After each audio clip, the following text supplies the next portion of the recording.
Hello दोस्तों, कैसे हैं आप लोग।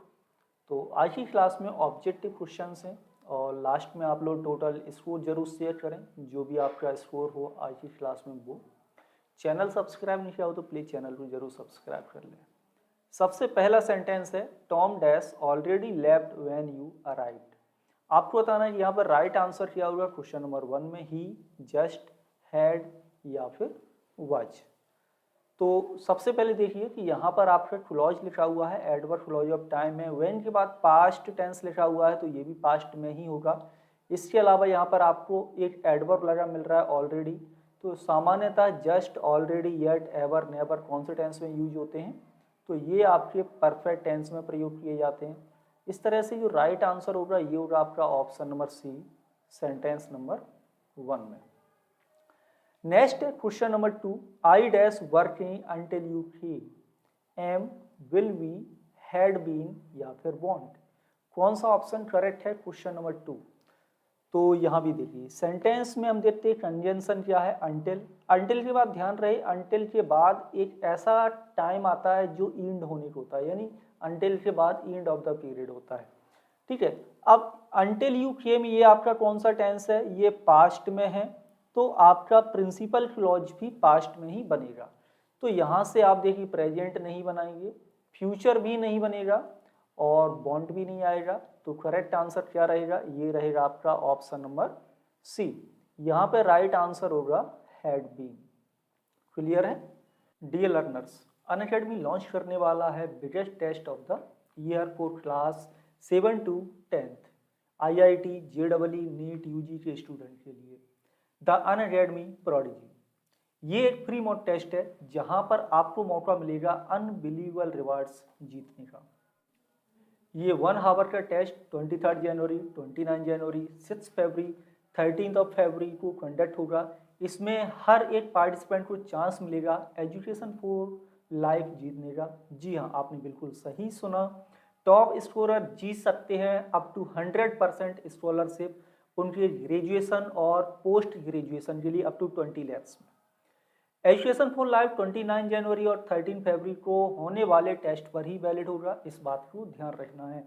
इसके अलावा आप मैकबुक, आईफोन, आईपैड जैसे एक्साइटिंग रिवार्ड्स भी जीत सकते हैं। लर्नर्स, इस मौके को हाथ से बिल्कुल भी मत जाने देना।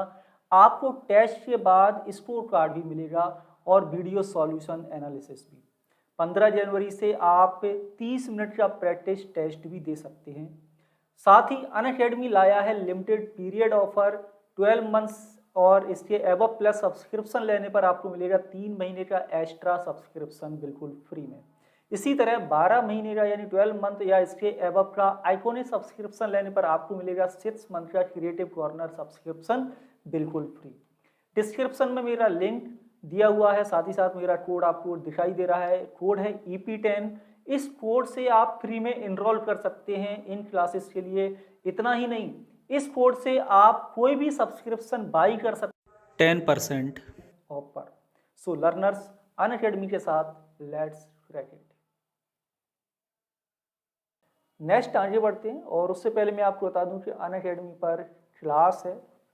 वो स्टूडेंट जो क्लास 10th और 12th के लिए प्रिपरेशन कर रहे हैं, 9th 11th के लिए, उनके लिए उसका लिंक नीचे डिस्क्रिप्शन बॉक्स में मिलेगा आपको और वहाँ से आप जा करके इनरोल कर लीजिए। यूज करें कोड EP10 यदि आप पहली बार आ रहे हैं तो। नेक्स्ट क्वेश्चन नंबर 3 और सेंटेंस 3 में है the landlord dash just rented the apartment when I got there. ठीक है, ऑलमोस्ट, हैव, हैड बीन या फिर हैड। कौन सा ऑप्शन करेक्ट होगा। तो यहाँ भी देखो जब भी आपको सेंटेंस का क्लॉज मिलता है, यानी 2 सेंटेंस आपको मिलते हैं किसी कंजंक्शन से तो जुड़े ही होंगे। तो ये देखो कि एक सेंटेंस कौन से टेंस में आपका लिखा हुआ है। व्हेन आई गॉट देयर यानी जब मैं वहां पहुंचा, तो ये आपका कौन सा टेंस लिखा हुआ है, ये आपका पास्ट में लिखा हुआ है, लिखा है पास्ट में। तो इस सेंटेंस को भी किस में बनाएंगे, हम पास्ट में ही बनाएंगे। जस्ट एडवर्ब आपका लगा हुआ है। अब हैव रेंटेड करेंगे तो ये प्रेजेंट परफेक्ट होगा। अब हैड बीन और हैड में से क्या होगा, तो देखो हैड बीन के बाद यदि हम वर्ब की थर्ड फॉर्म लिखते हैं तो ये सेंटेंस आपका क्या बनेगा, पैसिव वॉइस बन जाएगा। और पैसिव वॉइस में क्या होता है, जो ऑब्जेक्ट है यानी जिस चीज़ पर प्रभाव पड़ रहा है वो पहले लिखा जाता है, उसे हम सब्जेक्ट बना देते हैं। तो इस तरह से यहाँ पर जो करेक्ट आंसर होगा वो आपका डी है, क्यों, जैसे पैसिव वॉइस नहीं बनाना है, यह सेंटेंस आपका एक्टिव वॉइस में ही रहेगा और ये बिल्कुल सही होगा। नेक्स्ट आगे चलिए बढ़ते हैं और नेक्स्ट सेंटेंस लेते हैं। सेंटेंस नंबर है आपका 4। कमेंट सभी लोग करते चलें और यहाँ पर है they rented it before you called, how, who, did या फिर हैड, क्या होगा राइट आंसर। अभी थोड़ी देर पहले मैंने आपसे बोला कि जब भी आपको दो सेंटेंस मिलते हैं तो ये देखो कि दूसरा सेंटेंस कौन से टेंस में, यू कॉल्ड ये आपका कौन सा टेंस है, तो ये आपका पास्ट इंडेफिनिट टेंस लिखा हुआ है। कौन सा टेंस लिखा हुआ है, पास्ट इंडेफिनिट। और तो ये सेंटेंस भी आपका पास्ट में ही बनेगा। हाउ दे रेंटेड होगा, सबसे पहले देखो इंटेरोगेटिव है, क्वेश्चन मार्क लगा हुआ है, हेल्पिंग वर्ब आनी चाहिए WH वर्ड के बाद, तो ये नहीं। हु के बाद यहाँ पर देखो सब्जेक्ट नहीं होगा, क्योंकि जब क्वेश्चन हु से पूछेंगे तो वहाँ पर आपका सब्जेक्ट इंक्लूड नहीं होता है। डिड लगाएंगे तो आपका वर्ब की फर्स्ट फॉर्म आता है, यानी कि इन्फिनेटिव फॉर्म आता है, रेंटेड यहाँ पर आपकी थर्ड फॉर्म लिखी हुई है। इस तरह से जो करेक्ट आंसर बनेगा क्वेश्चन नंबर 4 में ये होगा आपका ऑप्शन नंबर डी, हैड यहाँ पर राइट आंसर होगा सेंटेंस 4 में। नेक्स्ट है सेंटेंस नंबर 5।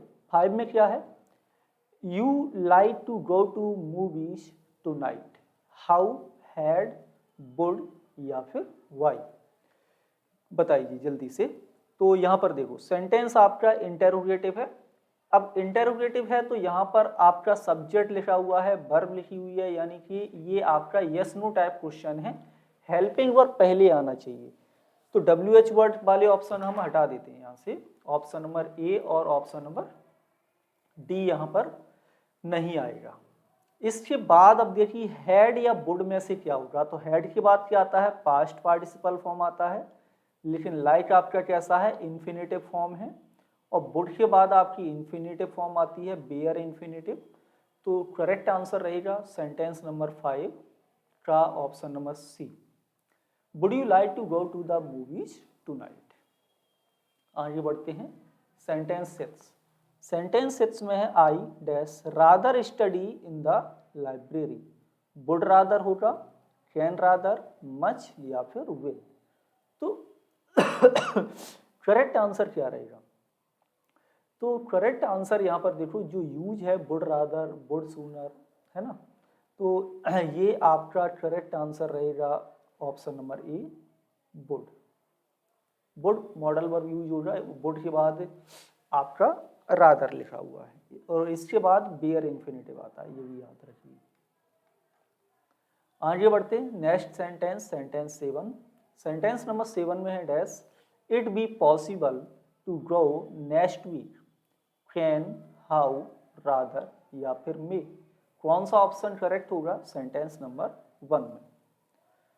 तो देखिए अब यहाँ पर जो आपका राइट आंसर होगा, एक्जुलरी वर्ब यूज होगा, इंटेरोगेटिव है, तो ये दो एक्जुलरी वर्ब नहीं है, इनको हटा देते। कैन और मे में से बताना है। देखो मे का मतलब पॉसिबिलिटी होता है, लेकिन यहाँ पर बी पॉसिबल वर्ड लगा हुआ है, अगले हफ्ते जाने की पॉसिबिलिटी की बात कर रहे हैं, तो यहाँ पर संभावना मे के बजाय हमें कैन से बताना है। करेक्ट आंसर रहेगा can it be possible to go next week, है ना। मे यहाँ पर यूज नहीं होगा, क्योंकि मे के द्वारा पॉसिबिलिटी बहुत डाउन हो जाती है, बहुत कम, है ना। ये मान लो कि मे के द्वारा पॉसिबिलिटी आपकी 30% है, तो कैन के द्वारा उस कंडीशन में पॉसिबिलिटी आपकी 50% हो जाएगी या इससे ज़्यादा ही बढ़ जाएगी। नेक्स्ट है sentence number 8। No I dash like to go then, can't, can, wouldn't या फिर नॉट। तो सबसे पहले देखो यहाँ पर आपका जो नो लगा हुआ है ना, इससे ये पता चला कि कोई स्टेटमेंट हमें कैसा बनाना है, निगेटिव बनाना है। ना देन लगा हुआ है, आपको ध्यान होगा नाउ, नाउ प्रेजेंट में, तो इसका पास्ट में क्या हो जाता है देन। नरेशन बनाते हैं ना जब डायरेक्ट स्पीच से इनडायरेक्ट स्पीच, तो नाउ का देन हो जाता है। तो इस देन एडवर्ब से हमें ये पता चला कि ये सेंटेंस पास्ट में बनाना है। अब यहाँ से ऑप्शन नंबर डी हटाइए, अब देखो कैन आपका प्रेजेंट में होगा, ये कैन प्रेजेंट में होगा, करेक्ट आंसर आपका ऑप्शन नंबर क्या होगा, सी। यहाँ पर यूज होगा आपका wouldn't. Clear. Next sentence number है 9, if my car start I will be late. ये आपका क्लॉज लिखा हुआ है। इफ क्लॉज के बारे में कई बार मैंने बताया है और हर वीडियो में बताते हैं। बहुत ही सिंपल है, इनके स्ट्रक्चर को थोड़ा सा याद कर लो, कुछ कंडीशन समझ लो। यहाँ पर आपकी प्रोबेबल कंडीशन है, जैसे आप टाइप 1 कंडीशन कहते हैं। तो यहाँ पर क्या यूज होना है, डिडंट, डजंट, डोंट या फिर डिड। राइट आंसर क्या यूज होगा। तो देखो इफ क्लॉज यदि प्रेजेंट टेंस में है तो आपका प्रिंसिपल क्लॉज फ्यूचर टेंस में बनाया जाता है। सिंपल है। इफ माई कार, कार आपका सिंगुलर सब्जेक्ट है, तो यहाँ पर correct answer option number B होगा। यहाँ लिखना है आपको, if my car doesn't start, यदि मेरी कार स्टार्ट नहीं होगी, आई विल बी लेट, तो मैं लेट हो जाऊंगा।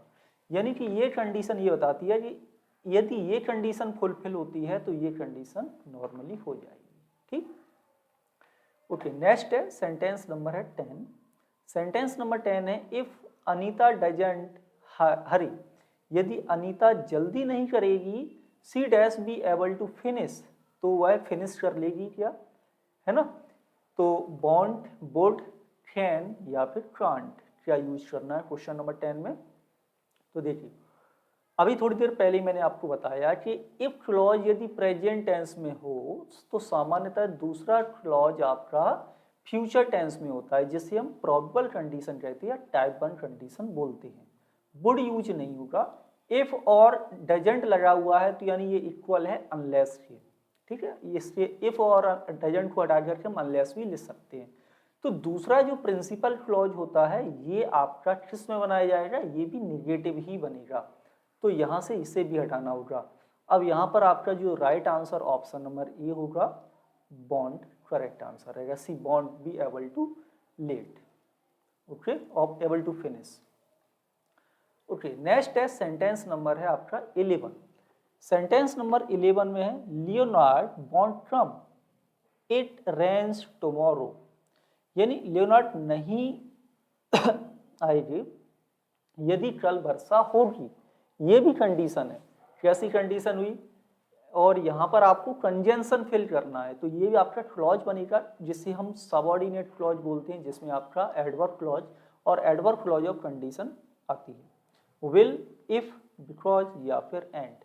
ये कोऑर्डिनेटिंग कंजंक्शन है, सबऑर्डिनेटिंग नहीं, इसको हटा देते हैं। विल आपका मॉडल एक्जुलरी वर्ब है तो इसे भी यूज नहीं करना है। बिकॉज आपका एडवर्ब क्लॉज ऑफ रीजन बताता है, इसका यूज भी नहीं होगा। कंडीशन की बात कर रहे हैं, एडवर्ब क्लॉज ऑफ कंडीशन में यहाँ पर इफ राइट आंसर होगा सेंटेंस नंबर 11 में। ओके, नेक्स्ट है सेंटेंस आपका 12। 12 में क्या है, if I dash a chef I would make a great meal. Was, were, am या कुड, क्या यूज करना है क्वेश्चन नंबर 12 में। देखो यहाँ पर क्या है कि किसी ने, यह आई लिखा हुआ है तो यानी कि मैंने ये ओनली इमेजिन किया है, बट ये रियलिटी नहीं है। ना तो मैं सेफ हूँ और ना ही मैं ग्रेट मील बना पाऊंगा। इसका मतलब हुआ कि ये आपका इम्प्रॉबेबल कंडीशन है, जिसे आप टाइप 2 कंडीशन बोलते हैं कंडीशनल सेंटेंस में। तो यहाँ पर इफ आई वज होगा या इफ आई वर होगा, तो देखो जो कंडीशन फुलफिल नहीं हो सकती यानी ओनली इमेजिनरी होती है, जिसे हम इम्प्रॉबेबल कंडीशन कहते हैं, वहाँ पर आई के साथ वाज का नहीं, यहाँ पर वर का प्रयोग किया जाए। यदि मैं ऐसे बोलूँ if I were a word, इसका मतलब हुआ कि आई हैव ओनली इमेजिन, लेकिन मैं एक पक्षी नहीं बन सकता। तो ठीक इसी तरह से यह सेंटेंस लिखा हुआ है कि just like I am a teacher I could can't be a chef. ठीक है, मैं नहीं हो सकता ये सेफ और ना ही बन पाऊंगा। यहाँ पर क्या राइट आंसर रहेगा, फिर सेंटेंस नंबर 12 में आपका ऑप्शन नंबर बी, वर्ब का प्रयोग करेंगे इस सेंटेंस में। नेक्स्ट आगे बढ़ते हैं, सेंटेंस नंबर है आपका 13 और सेंटेंस नंबर 13 में है, if it dash cold outside Linda would go to the beach. Weren't, isn't, wasn't या फिर वॉन्ट बी, क्या लगाना है। यह सेंटेंस भी आपका क्लॉज ही लिखा हुआ है। और यहाँ पर देखो, यहाँ पर वुड ग्रो है ना, यदि एक क्लॉज आपका पास्ट इंडेफिनिट टेंस में बनाते हैं, दूसरा वुड ग्रो से बना, दूसरा वुड प्लस वर्ब की फर्स्ट फॉर्म से बनाते हैं, तो ये भी आपका टाइप 2 कंडीशन बनता है, जिसे इम्प्रॉबेबल कंडीशन कहते हैं। ये भी इमेजिनरी ही होता है और इसका जो सेंस होता है वो प्रेजेंट या फ्यूचर टेंस में होगा। ठीक है, ऐसा होने वाला नहीं है, लेकिन ओनली ऐसा इमेजिन किया हुआ है। तो यहाँ पर राइट आंसर क्या यूज होना है, if it cold outside Linda would go to the beach, ऐसा हो सकता है। मान लो इजेंट, वरंट, वाजेंट या फिर बॉन्ड, यानी कि यदि बाहर सर्दी ना हो तो लिंडा बीच पर जाएगी, लेकिन ऐसा पॉसिबल नहीं है ना। जैसे मान लो इस समय अपने यहाँ भी टेम्परेचर काफी कम है, 3 या 4 डिग्री है, लेकिन नॉर्मली ये जो कंडीशन, ये सेंटेंस जो लिखे हुए हैं, स्पेशली आप इंग्लैंड के अकॉर्डिंग देख के चलेंगे तो वहाँ पर मोस्टली विंटर ही रहती, सर्दी बहुत रहती, बर्फ भी बहुत गिरती है। तो यानी कि ऐसा होने की उम्मीद नहीं है ना, कि सर्दी ना पड़े बाहर। तो ये कंडीशन भी आपकी किस में जाएगी, इम्प्रॉबेबल, और इफ इट वरंट, ये यूज आपका करेक्ट होगा। ठीक है, यानी रियल में ऐसा होने वाला नहीं है वो कंडीशन। नेक्स्ट है question number 14, gym dash study harder if he had more time, यानी यदि उसके पास और समय होता तो वो क्या करता, और ज्यादा स्टडी करता, और ज्यादा कठिन मेहनत करता। इफ क्लॉज किस में लिखा है, पास्ट इंडेफिनिट टेंस में, ध्यान रहिए पास्ट परफेक्ट में नहीं है। विल, वांट, वर या फिर वुड, क्या लगाना है। तो रूल क्या कहता है, यदि इफ वाला क्लॉज पास्ट इंडेफिनिट में है तो दूसरा sentence would plus infinitive form से बनाया जाएगा। तो यह आंसर आपका कौन सा करेक्ट होगा, क्वेश्चन नंबर 14 का ऑप्शन नंबर डी, वुड आपको यहाँ पर लिखना है। Jim would study harder if he had more time. Next देखिए, नेक्स्ट है क्वेश्चन आपका 15 में क्या है, many camera dash in Japan made here are making या फिर आर मेड। देखा होगा कई सारे कैमराज जो आते हैं वो जापान में काफ़ी अच्छे बनाए जाते हैं, कोरियन कंपनी भी बनाती हैं। तो जापान के कैमरा की बात करें तो यहाँ पर हम कौन सी वर्ब के बारे में पूछा जा रहा है कि करेक्ट आंसर क्या है यहाँ पर वर्ब में। देखो ये सेंटेंस आपका हो जाएगा पैसिव वॉइस, होगा कि नहीं होगा, क्योंकि इफेक्ट किस पे पड़ रहा है, कैमरे पर। बनाया क्या जा रहा है, कैमरा किसी के द्वारा बनाया जा रहा है ना, कैमरा खुद थोड़ी बन रहा है अपने आप में। तो बाई पीपल लिखने की जरूरत नहीं है, बाई जापानीज लिखने की जरूरत नहीं, क्योंकि जापान में बन रहा है तो जापानीज पीपल ही बना रहे होंगे उसे। पैसिव वॉइस बनाना जनरल बात है, प्रेजेंट इंडेफिनिट टेंस के पैसिव में आपका ईजेएमआर के साथ वर्ब की थर्ड फॉर्म यूज होती है। तो option number D right answer होगा। यहाँ पर लिखना है many cameras are made in Japan. ठीक है, नेक्स्ट है sentence 16, Watson dash needed here tomorrow, not, isn't, watch या फिर आरंट, क्या लगाना है क्वेश्चन नंबर 16 में। तो सेंटेंस नंबर 16 में देखो, तो यहाँ पर आपको सब्जेक्ट के बाद वर्ब की जरूरत पड़ेगी, है ना। टुमारो है, वाच नहीं आएगा, वाटसन सिंगुलर, तो right answer option number B, isn't. Okay, आगे बढ़ते हैं सेंटेंस 17 में क्या है, the computer dash guaranteed by the company, यानी कंप्यूटर की कंपनी के द्वारा गारंटी दी जाती है। इज, आर, इट्स या फिर आरंट, क्या लगाना है question number 17। Sentence passive voice है, पैसिव वॉइस है, जनरल बात है, कंपनी जो बनाएगी वो उसकी गारंटी भी देगी। कंप्यूटर आपका कैसा है, सिंगुलर सब्जेक्ट है, और सिंगुलर सब्जेक्ट है तो सिंगुलर वर्ब लगाएंगे। इट्स आपका पजेसिव केस है इट का, तो इसका तो कोई मतलब ही नहीं है। राइट आंसर क्या बचा, ऑप्शन नंबर ए, इज यहाँ पर यूज करिए सेंटेंस नंबर 17 में। नेक्स्ट लेते हैं sentence 18, these packages are dash special care because they are fragile. Fragile मतलब होता है thin and weak, that can be broken easily, fragile कहलाता है। ठीक, तो गिव नीडिंग, गिवन या फिर गिविंग। सेंटेंस 18 क्या यूज होगा? Right answer option number C में। तो ये सेंटेंस पैसिव वॉइस है। दीज पैकेजेस आर के बाद पास्ट पार्टिसिपल वर्ब की थर्ड फॉर्म, और वर्ब की थर्ड फॉर्म यानी पास्ट पार्टिसिपल है आपका option number C.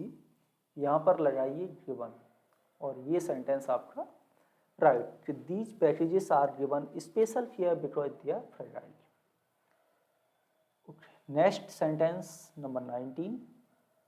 So when the door dash, Frank was very surprised। क्या होगा? opens होगा या फिर is opened होगा, was opened होगा या shuts होगा। तो ये sentence adverb clause of time है। सबसे पहले ये देखो कि principal clause Frank was very surprised कौन सा टेंस है? पास्ट टेंस लिखा हुआ है तो इसे भी पास्ट में बनाना है। अब कौन कौन सा ऑप्शन हट रहे हैं आपके? 3 ऑप्शन हट गए। ये पैसिव वॉइस बन गया। When the door was open, passive voice लिखा हुआ है पास्ट इंडेफिनिट टेंस में। When the door was open, जब दरवाजा खोला गया तो फ्रैंक वाज वेरी सरप्राइज्ड, बहुत सरप्राइज हुआ उसे। And next sentence, sentence number है 20। 20 में क्या है? The letter dash last week Helen set, Helen ने कहा। इस सेंट होगा, वाज सेंट होगा, विल वी सेंट होगा या फिर सेंट। नरेशन के अकॉर्डिंग देख लो, वैसे ही समझ में आ जाएगा। और यहाँ पर आपको last week, last year, last month, yesterday, ago etcetera जो जब भी सेंटेंस में लिखे मिले तो सामान्यतः वो टेंस कौन सा बनाना है आपको? वो बनाना है past tense, past indefinite tense बनाना है। और यहाँ पे राइट आंसर क्या है? The letter. लेटर आप डूअर नहीं है तो ये सेंटेंस पैसिव वॉइस बनेगा। पैसिव वॉइस बनेगा तो पास्ट में पैसिव वॉइस क्या बनता है? वाज वर्ब के साथ वर्ब की थर्ड फॉर्म, वाज सेंट यहाँ पे राइट आंसर है, यानी कि option number B, question number 20 में। नेक्स्ट है सेंटेंस 21। 21 में क्या है कि these houses dash by settlers many years ago are made, were built, build या फिर मेड। थोड़ी देर पहले ही बोला था क्वेश्चन नंबर 20 में कि जब भी सेंटेंस में last week, last month, last year, ago, yesterday etcetera ये लगा हुआ हो तो सेंटेंस आपका कौन सा बनता है? Past indefinite. सब्जेक्ट के बाद वर्ब की सेकंड फॉर्म यानी पास्ट सिंपल फॉर्म। लेकिन इन घरों को, अब ये जो डूअर नहीं है ये क्या है? ऑब्जेक्ट है। सेंटेंस पैसिव वॉइस बनाया जाएगा और पास्ट इंडेफिनिट टेंस का पैसिव बनाएंगे। हाउसेस आपका प्लूरल सब्जेक्ट है, वर्ब का यूज होगा। सभी पैसिव वॉइस में वर्ब की हमेशा थर्ड फॉर्म आती है। तो option number B right answer है कि क्या होगा? These houses were built by settlers many years ago. आगे बढ़ते हैं। नेक्स्ट है sentence number 22। America dash by Christopher Columbus in 1492। Simple sentence, was here, was discovered या फाउंड होगा या हैड शिप्स होगा। पैसिव वॉइस है। क्रिस्टोफर कोलंबस ने 1492 में क्या किया था? अमेरिका की खोज की थी।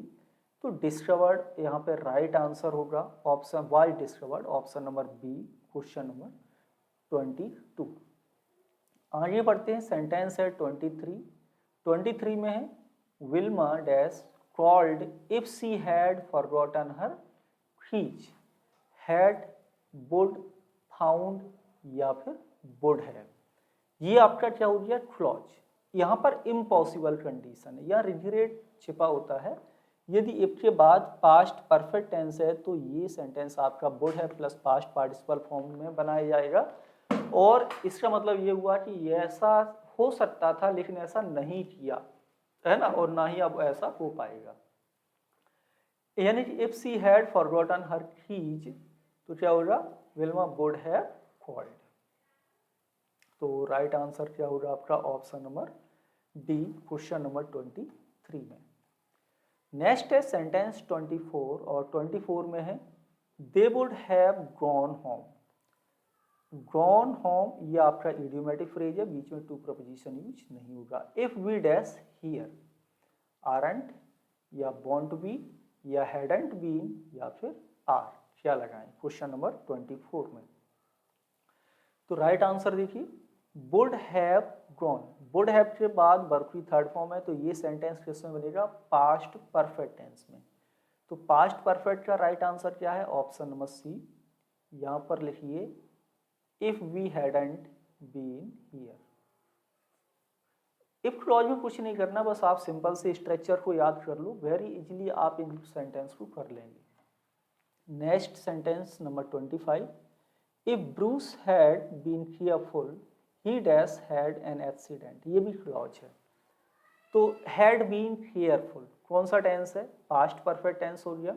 तो ये कैसे बनेगा? वुड हैव प्लस वर्ब की थर्ड फॉर्म से। हैव एन एक्सीडेंट पूरा फ्रेज है, यानी एक्सीडेंट होना, तो ये वर्ब की थर्ड फॉर्म लिखा हुआ है।